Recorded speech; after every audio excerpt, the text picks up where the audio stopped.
Donc, dosage direct.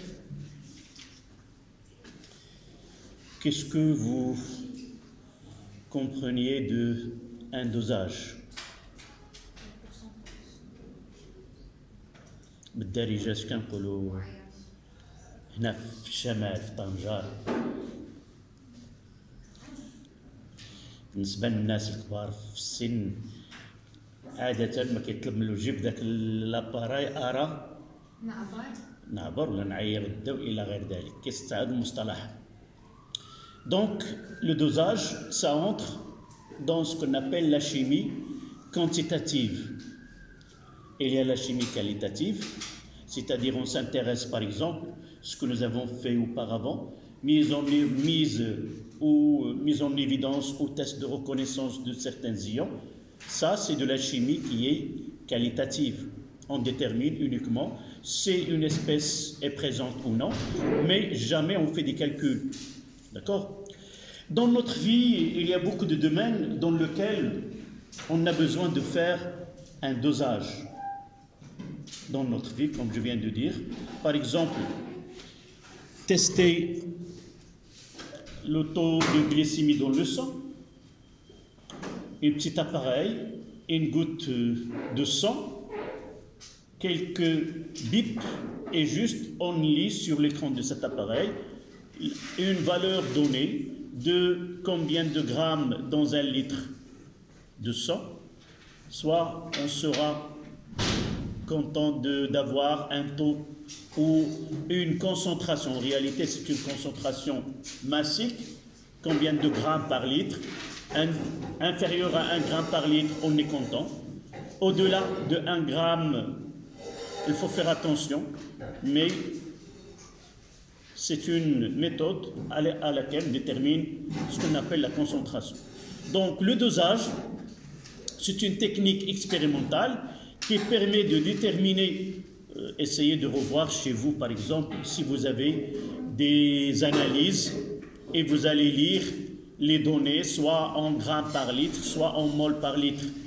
Donc ces analyses-là sont des tests expérimentaux dans lesquels on s'appuie sur une réaction chimique entre l'espèce qu'on veut déterminer son titre ou sa concentration massique ou sa concentration molaire, et on cherche à avoir un élément ou un corps qui va réagir avec ce corps-là.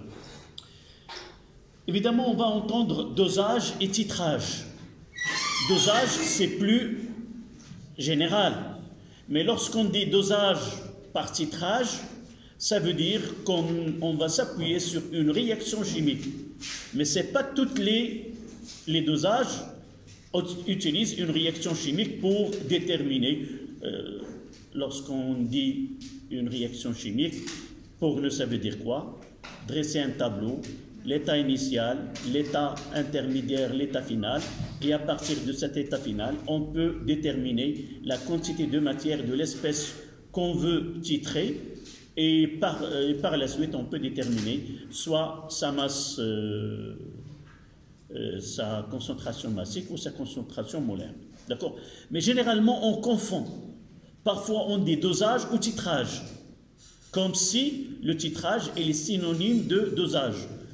Tout simplement, on va le dire, nous, soit cette année, soit l'année prochaine, parce que dans tous les dosages qu'on va faire, ce sont des dosages qui vont être qui s'appuient sur une réaction chimique. D'accord? Et si vous trouvez dosage ou titrage, sachez bien qu'on va, dans cette technique, utiliser une réaction chimique. D'abord, le titre. On parle d'un dosage direct. Ça veut dire qu'il existe un dosage indirect. Un dosage direct, c'est-à-dire ce qu'on veut déterminer, l'élément ou le composé qu'on veut déterminer sa concentration molaire ou massique, on cherche à avoir on va l'appeler, c'est l'espèce qui est titrée, et elle va réagir avec une espèce qu'on va l'appeler, c'est le titrant. Évidemment, la réaction se produit directement entre les deux.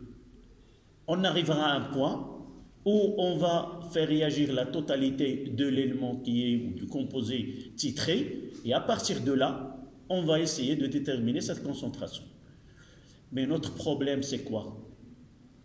C'est qu'arriver à ce point où le composé ou l'espèce chimique titrée soit totalement transformé en produit. Dans certains cas, on peut, si vous vous rappelez des expériences que nous avons faites, et vous avez devant vous ces deux Erlenmeyer, l'un il écrit sur lequel on a écrit KMNO4 et l'autre est solution de sulfate de fer 2. Comment peut-on là déterminer ce point où on doit arrêter la réaction entre les deux? Je vais vous rafraîchir la mémoire. D'abord, on va prendre cet élément, ce Fe2+, c'est le titré. On veut déterminer la concentration de ces ions dans cette solution. Et celui-là, c'est l'espèce chimique titrant. C'est obligatoire d'avoir la concentration de ce corps-là. Il doit être connu. D'accord? On prendra un volume de cette solution. Voilà. Évidemment, tant que la solution, je vais essayer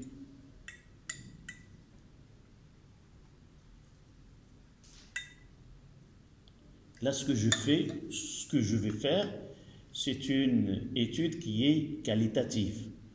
Aucune mesure, mais uniquement je vais suivre sans faire des calculs. Donc là, je veux déterminer la concentration des ions Fe2+ là. J'ajoute MnO4-. Qu'est-ce que se produit? Une réaction. Par la suite, dans ce cas-là, on peut suivre l'évolution de ce dosage par la coloration. Donc c'est un dosage, on va l'appeler un dosage colorimétrique. Et vous allez voir que là, donc l'élément titré, c'est pas celui-là qui est le limitant. Donc je dois ajouter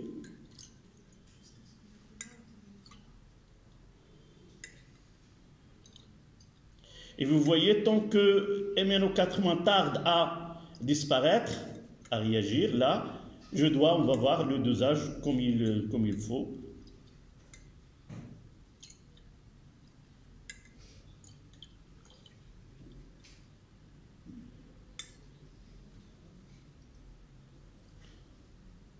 On est à la frontière. Et vous voyez dans ce cas-là, une coloration rose persistante. Ça veut dire on a dépassé un petit peu le point où les ions Fe2+ ont totalement réagi. Et là, puisque MnO4 est ajouté au mélange réactionnel, il ne trouve pas des ions Fe2+, il donne sa coloration au mélange réactionnel. Donc là, ce point où on doit arrêter, elle est définie par une coloration. C'est-à-dire, pour nous, pour définir ce point-là qu'on va l'appeler le point d'équivalence, c'est le point, on peut dire que la coloration prend une rose pâle. C'est-à-dire, on laisse quelques ions au-delà de ce point-là, qu'on appelle le point d'équivalence, pour suivre. Mais là, j'ai une autre, dans ce cas-là, je vais faire un dosage. Là, c'était un dosage d'oxyde de réduction. Là, j'ai une solution de la soude.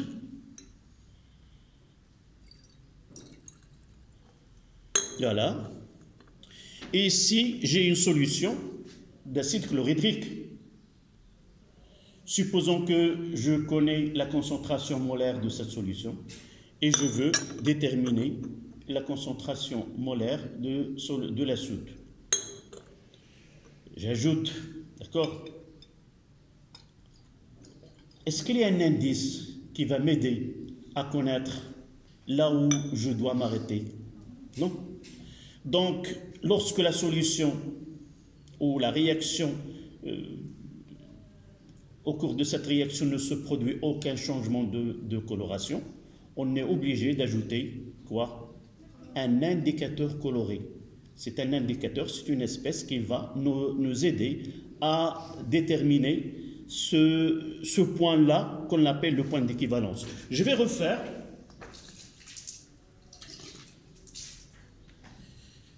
Et je recommence la même expérience.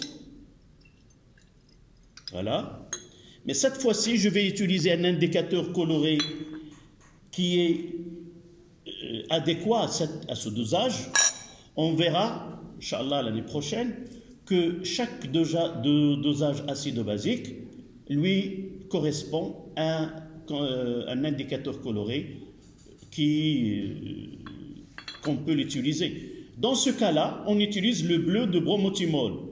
J'utilise une solution qui est basique. Vous voyez qu'il est là vert dans une solution neutre. Et ici, il donne une coloration bleue. Une petite remarque. Là, je fais une étude qui est qualitative. Cette espèce-là, elle entre dans le mélange réactionnel. Et par la suite, elle va réagir. Et si elle réagit, si je mets une grande quantité comme vous venez de voir, je l'ai fait uniquement pour que la coloration soit notable, mais en réalité, on doit l'ajouter en faible quantité. Sinon, il va être comme un deuxième réactif qui va donner des valeurs qui ne correspondent pas à la réalité. C'est pour cela qu'on utilise quelques gouttes afin de ne pas fausser ce dosage. Donc là, je peux suivre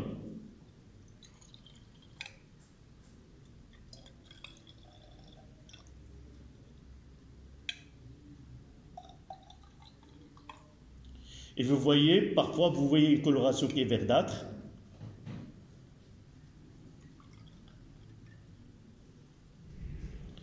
Je vais essayer de...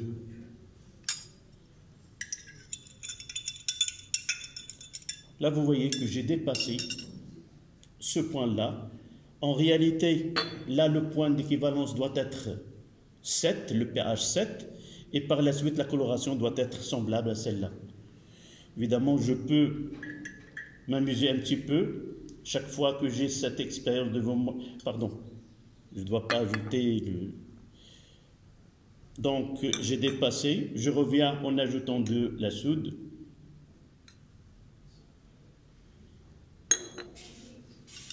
Essayer de toujours le mettre dans un bécher. Voilà.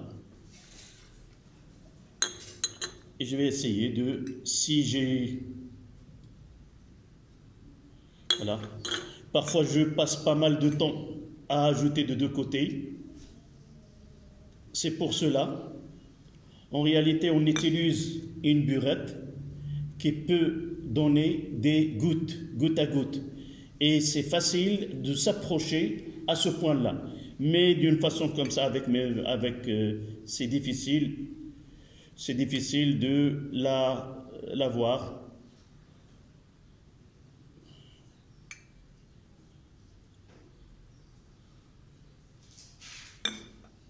Donc, je ne vais pas perdre beaucoup de temps. On l'aura par dosage en utilisant une burette graduée. D'accord? Donc, là, en chiffres romains, le principe d'un dosage.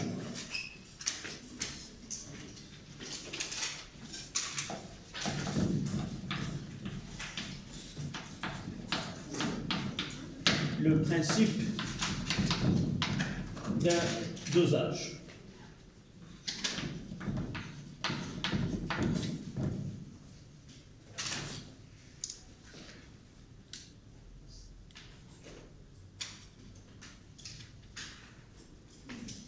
Donc, j'ai dit tout à l'heure que ce cours-là, ou ce chapitre-là, elle va relier les deux chapitres que nous avons traités, les acides et les bases, et les réactions d'oxydoréduction. Et c'est avec cette phrase qu'on va commencer. Nous allons utiliser dans ce chapitre, les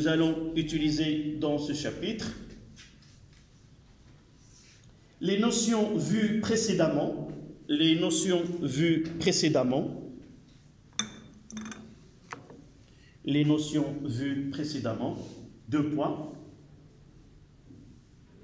Conductimétrie, virgule, réaction acido-basique,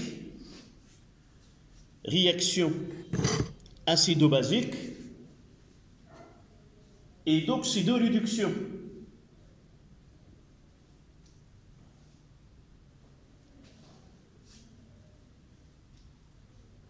Point.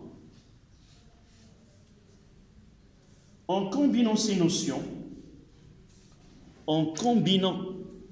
notions,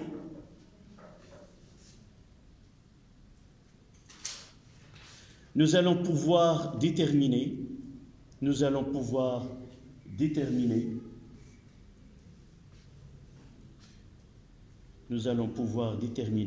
la quantité de matière d'une espèce chimique.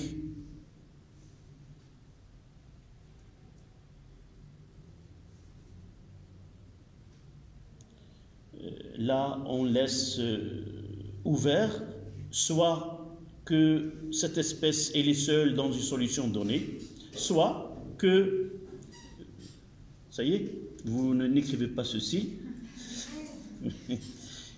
Oui, vous n'écrivez pas, d'accord. Parfois, je dois changer de temps de... J'ai dit, on le laisse ouvert, soit nous avons une solution, un corps pur donné, une solution donnée, et on veut déterminer la concentration d'une espèce, soit dans un mélange de plusieurs composés. C'est le cas de sang, par exemple. Dans le sang, il y a plusieurs espèces chimiques, si vous voulez, mais on va cibler, et c'est ça parmi les principaux rôles, si vous voulez, de dosage, on va cibler un seul, et la réaction doit s'effectuer uniquement avec cette espèce-là. Par exemple, le taux de sucre dans le sang, sans qu'on touche ou qu'il réagisse d'autres espèces. Donc on passe à une définition.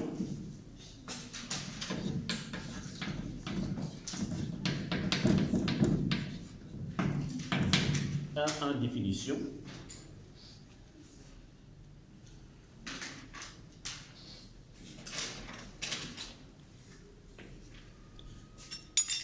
À la ligne. Doser ou titrer, entre parenthèses, doser ou titrer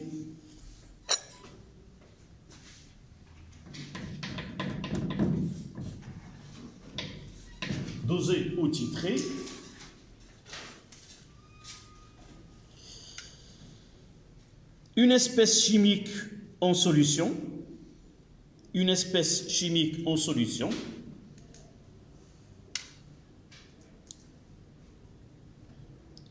c'est déterminer sa concentration molaire,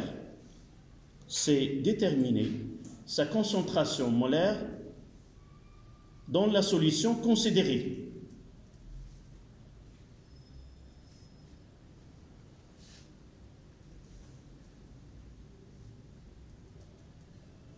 J'ai déjà donné l'exemple qu'on utilise dans les analyses chimiques, on fait des dosages tels que le taux de glycémie, le cholestérol ou autre. D'accord? 1, 2.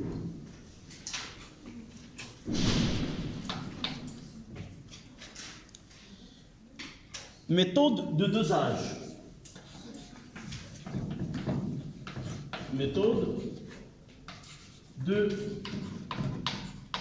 Dosage.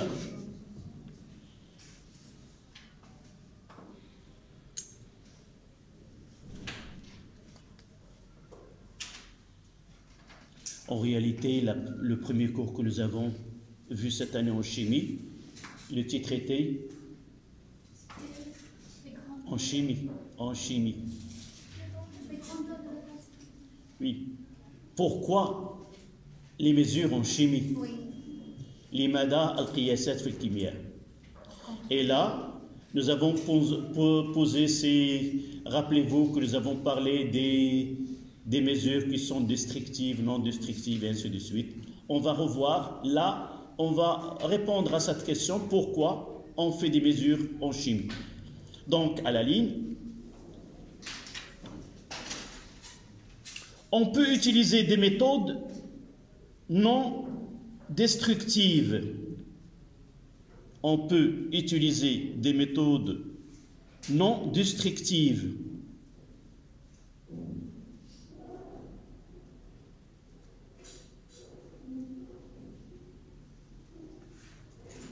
Sans intervenir des réactions chimiques. Sans intervenir des réactions chimiques. Donnez-moi un exemple. Nous l'avons traité.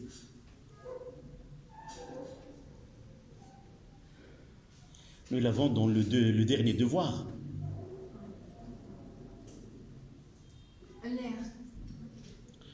Le deuxième exercice de la chimie de dernier devoir.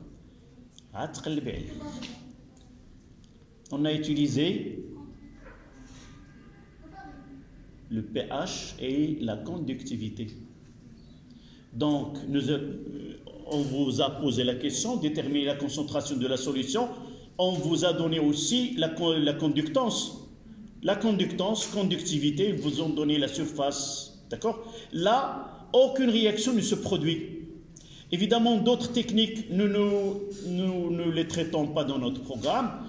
C'est que certaines solutions, on peut utiliser par l'absorbance. C'est-à-dire, c'est que ces couleurs-là, en utilisant de la lumière, on peut déterminer à partir de cette absorbance la concentration. Aussi, il y a d'autres techniques physiques. Généralement, lorsqu'on utilise une technique physique, on est dans une technique qui est non destructive. On peut se baser sur l'indice de réfraction d'une solution, c'est-à-dire comment une solution dévie la lumière. Et à partir de cette déviation-là, on peut déterminer la concentration. Là, c'était un programme ancien. Et là, il y a une loi qui nous donne une relation qui lie cette déviation avec la concentration. Et évidemment aussi, l'absorbance d'une solution, elle est proportionnelle à la concentration. Une autre technique, c'est utiliser plusieurs colorations avec des concentrations bien connues et on essaie de comparer cette solution d'une coloration donnée avec ces échantillons et on essaie de voir quelle est la coloration la plus proche. On va encadrer que la concentration, elle est entre telle couleur et telle couleur, c'est-à-dire entre 10-2 par exemple et 2-10-2. D'accord? Ce sont des techniques qui n'utilisent aucune réaction chimique. Donc, on complète la phrase. Donc, il ne faut intervenir aucune réaction chimique à la ligne. Exemple. Exemple. Le premier point, variation de G, la conductance.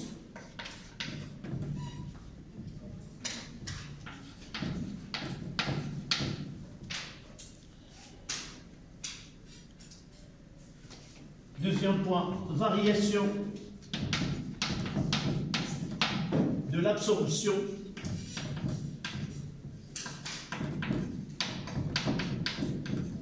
de la lumière.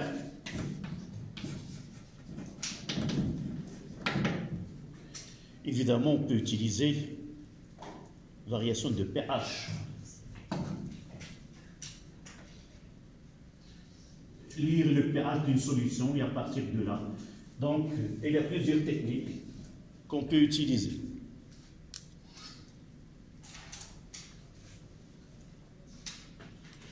Donc, on passe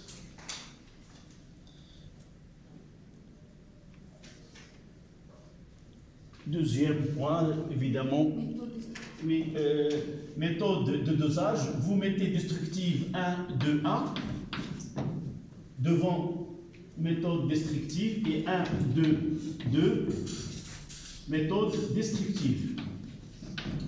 Méthode non destructive et la méthode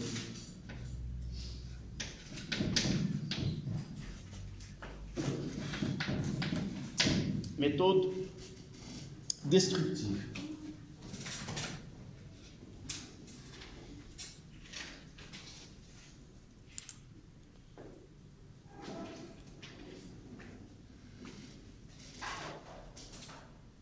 Ce dosage fait intervenir une réaction chimique.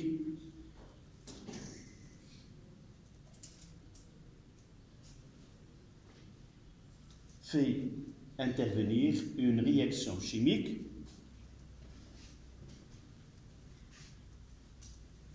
entre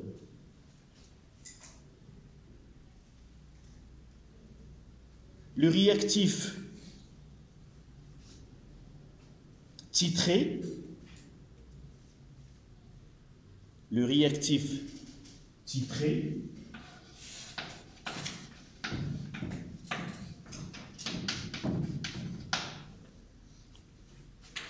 virgule, l'espèce,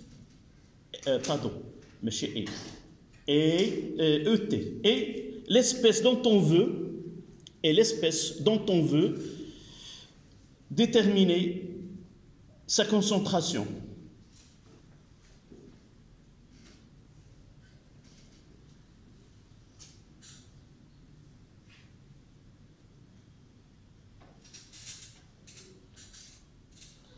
C'est le réactif titre.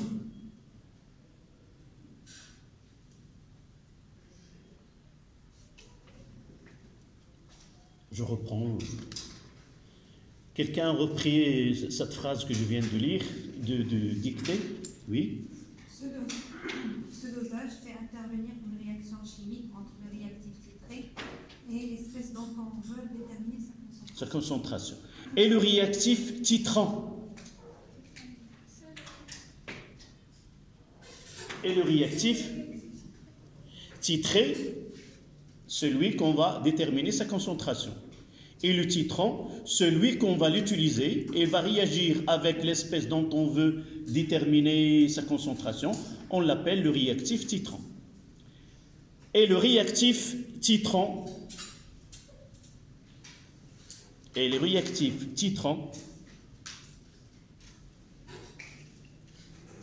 choisit dont la concentration est connue.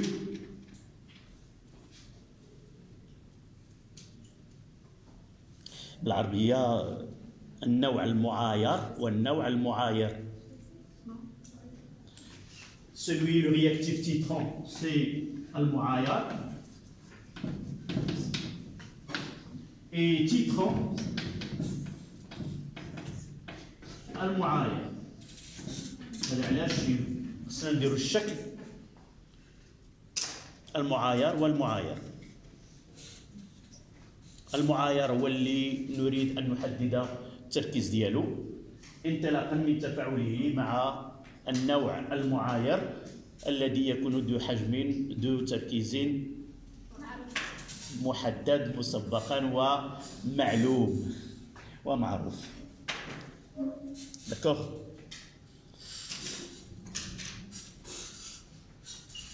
Donc, après 122, 123, dispositif expérimental.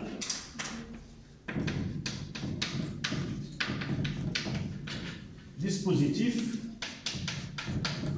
expérimental.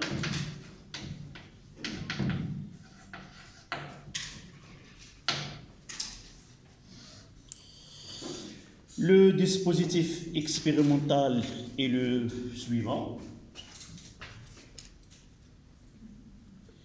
Une burette graduée,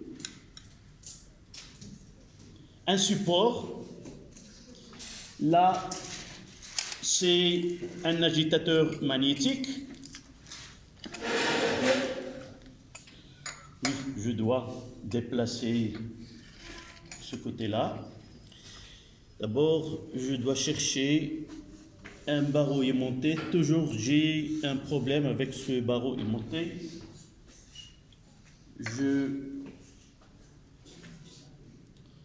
Sinon, je dois chercher un autre où je l'ai versé.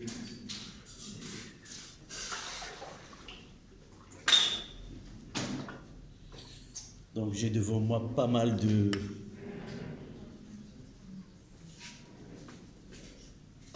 Oui, il est déjà dans cette airline.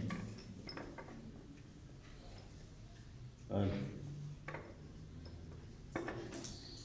Mais j'ai l'habitude dans un cours tel que semblable à celui-là, parfois je confonds la craie avec ce barreau aimanté. Généralement, soit qu'on utilise un bécher,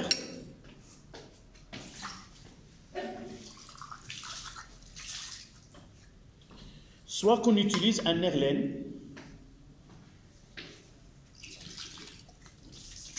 Mais évidemment, on utilise un barreau aimanté pour, vous voyez, tout à l'heure, j'ai essayé d'agiter avec une pipette. Donc, à votre avis, quelle est la différence quand est-ce qu'on utilise celui-là ou celui-là? Celui-là est gradué, celui-là? Non. Là, d'abord, vous voyez que le col, il est ici. Lorsqu'on craint que la solution lors de l'agitation peut déborder soit le bécher, on utilise celui-là. Mais l'inconvénient de celui-là, si je veux utiliser, d'abord, je vais utiliser, ici j'ai un appareil de mesure, qui est là le pH mètre, et là, c'est le conduximètre, donc je ne peux pas utiliser celui-là. Donc, pour que mon travail soit bien fait, je dois utiliser un bécher. Et généralement, il y a plusieurs béchers.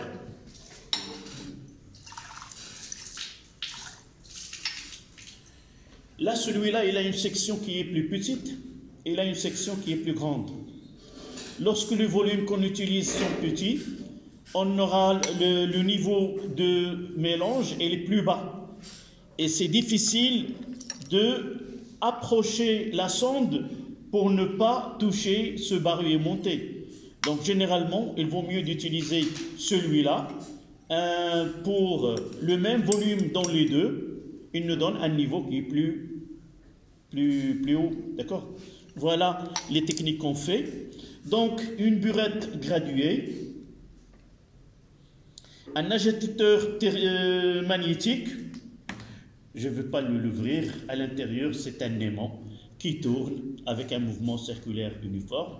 Et avec elle, il fait tourner. Voilà. Toujours, je dois le mettre dans la poche pour ne pas... Là.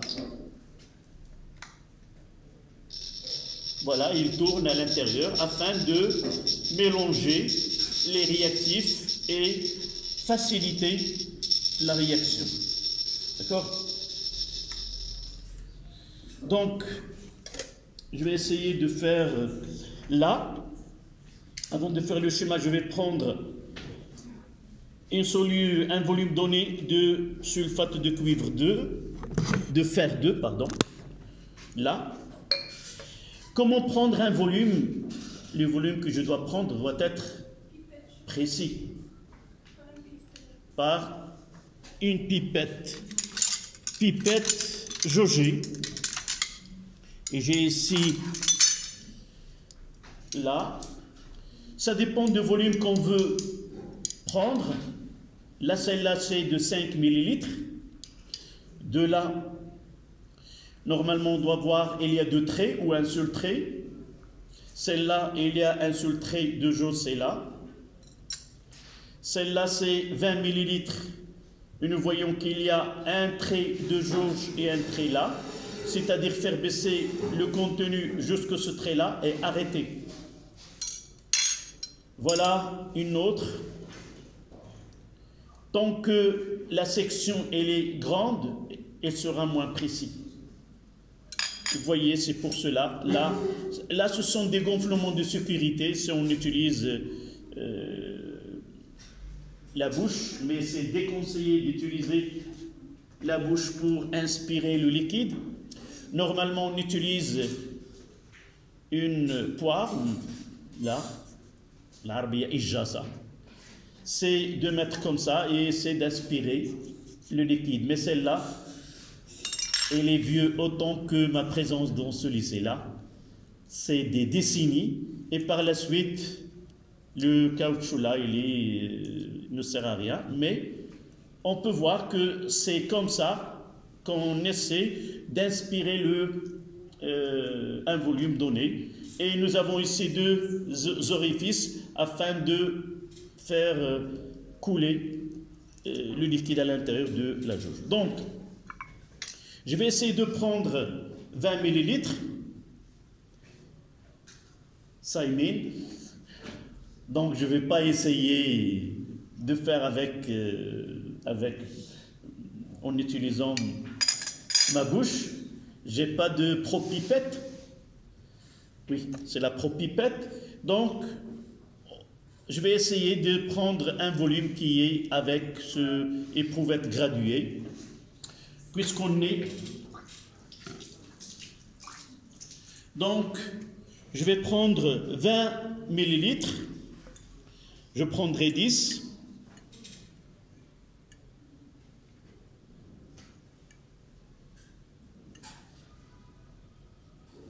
Donc, utiliser certains appareils, soit qu'on a un liquide qui est coloré, et comment je dois m'arrêter si le liquide est coloré. En réalité, le liquide à la surface, elle fait un ménisque.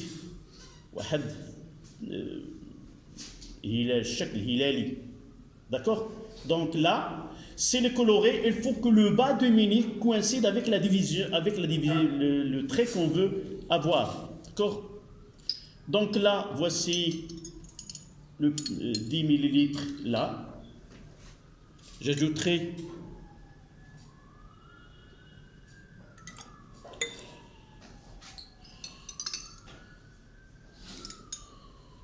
je vous conseille de ne jamais faire ce que je fais maintenant. Si vous êtes dans un laboratoire, essayez d'être précis le plus possible. Sinon, vous allez ceci va être percuté sur la santé des autres. Là, on fait uniquement au laboratoire. Je fais de cette manière, mais jamais avoir l'habitude de faire de cette manière-là, parce que les précisions sont importantes et peut donner un dosage à une personne. En réalité, il a un bon dosage, mais vous lui donnez des valeurs qui ne correspondent pas à les vraies valeurs. Donc, pour nous, je vous dis ceci pour ne pas me dire, j'ai pas de propipette, je n'amuserai pas à utiliser parce que je peux faire passer le contenu dans ma bouche et ça sera un peu. D'abord, il est nocif, il contient des solutions acides. Là, ce qu'on va voir, c'est la solution. Celle-là, on va l'appeler la solution titrante. Et on va considérer ce que j'ai fait n'est pas. Je dois faire l'inverse. Je dois mettre cette solution dans la burette graduée. J'utilise un entonnoir. Il y en a un qui est petit ici. Le voici. D'accord. Et j'ajouterai Je dois m'assurer que le robinet il est fermé.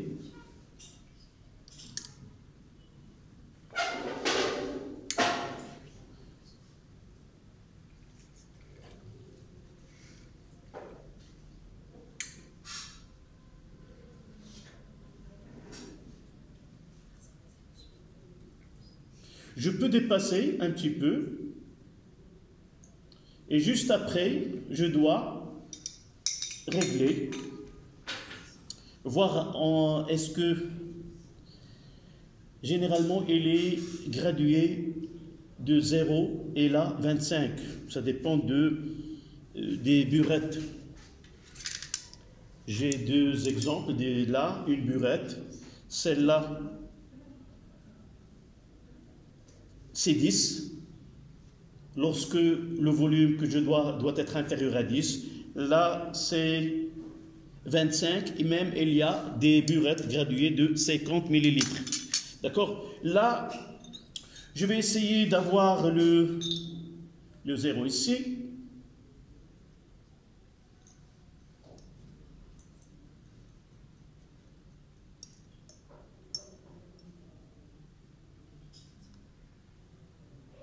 Voilà.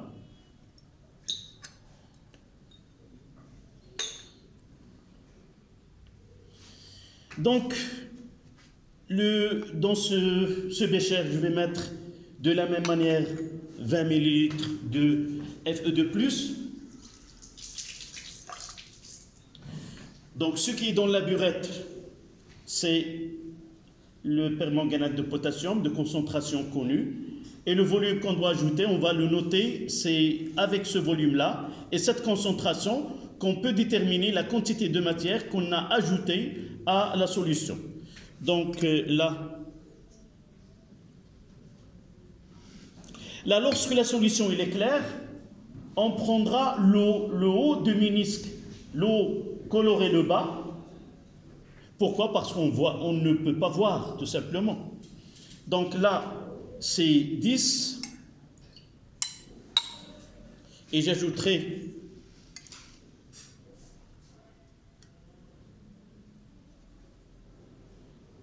voilà, c'est exact, c'est 10. Je mettrai le barreau aimanté. Je passerai cette séance à chercher ce barreau aimanté. Voilà.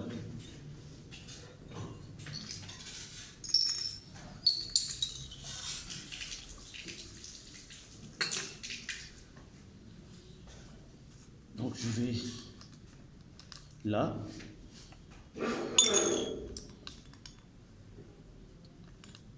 Là, ce support il est très ancien. Donc je vais essayer de faire fonctionner.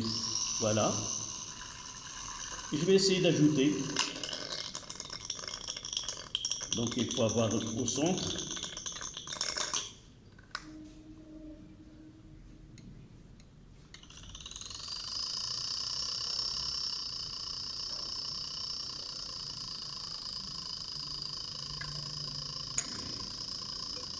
En réalité, le dosage doit être fait en trois essais.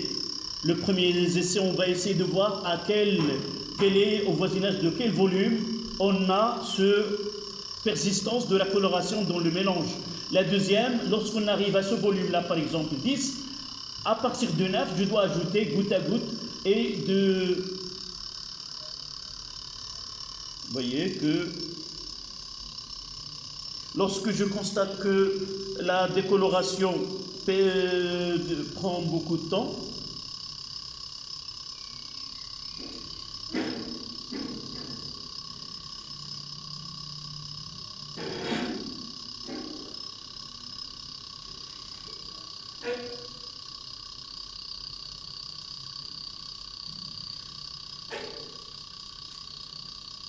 là j'ai utilisé 20.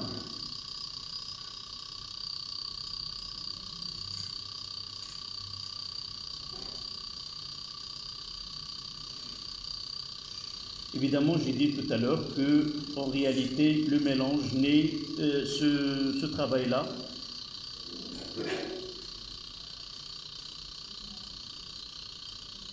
Seulement, on voit comment les choses se font.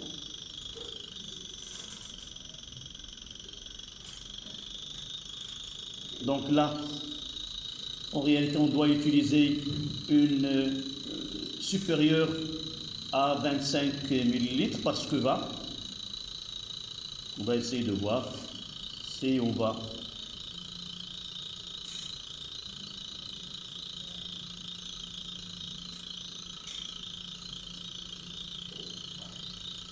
Donc dans ce cas-là, cette éprouvette n'est pas celle-là, c'est combien? Même celle-là c'est 25 et celle-là c'est 25. Donc, on va essayer d'ajouter un petit peu pour là. Voilà, on n'est pas très loin.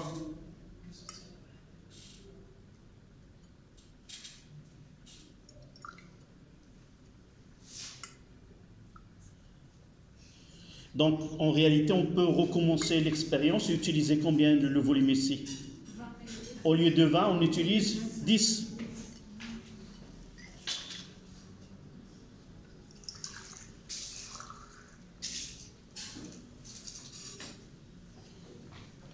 Donc, j'essaie de peut-être fermer.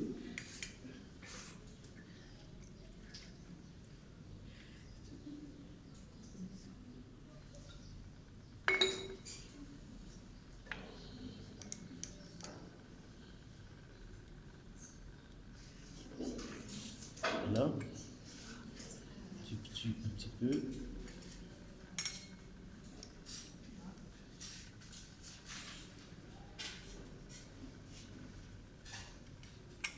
Voilà. Donc dans ce verre, je vais essayer de prendre uniquement 10 millilitres. Et la solution F de plus, la voici.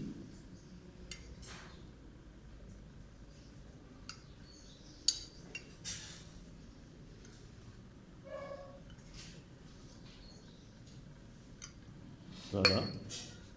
Essayez.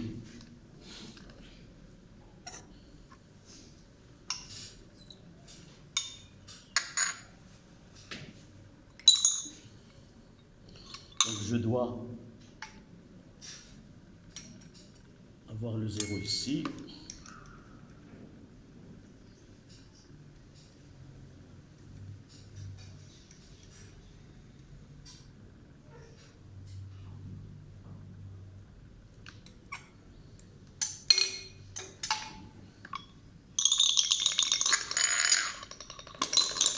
Donc je vais essayer de...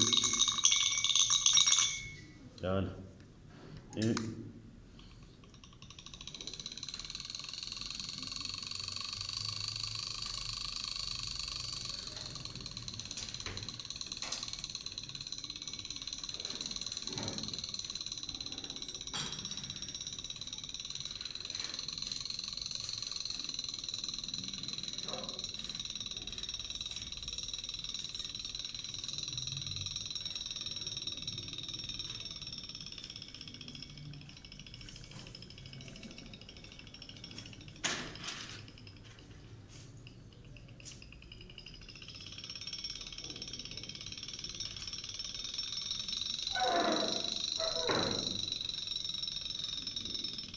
voilà, vous voyez que là, on a dépassé cette coloration rose persistante. Donc, ça demande ici 18 millilitres de cette solution-là. Donc, je dois refaire maintenant, en réalité, on doit refaire la manipulation. Et lorsque je fais passer d'une façon continue jusqu'au 17, et là, je vais essayer d'ajouter goutte à goutte afin de bien d'avoir le volume, parce que là, c'est déjà pas mal de gouttes se sont passées. Donc, on va essayer d'améliorer, d'avoir juste quelques gouttes après ce point d'équivalence. D'accord? Donc, voici le principe, c'est de cette façon. Nous connaissons la concentration. nous lisons le volume ajouté. Donc, connaissant le volume et la concentration, donc je sais la quantité de matière qui a été nécessaire pour faire réagir tous les ions Fe2+, l'équation de la réaction, un tableau d'avancement, état final, et on va essayer de déterminer la quantité de matière qui se trouve dans ce volume dosé. Le volume c'est 10. Et à partir de là, nous connaissons le volume, nous déterminons la quantité de matière sur le volume dosé, on détermine la concentration. D'accord? C'est ça le principe de cette méthode-là. Donc, on revient au cours.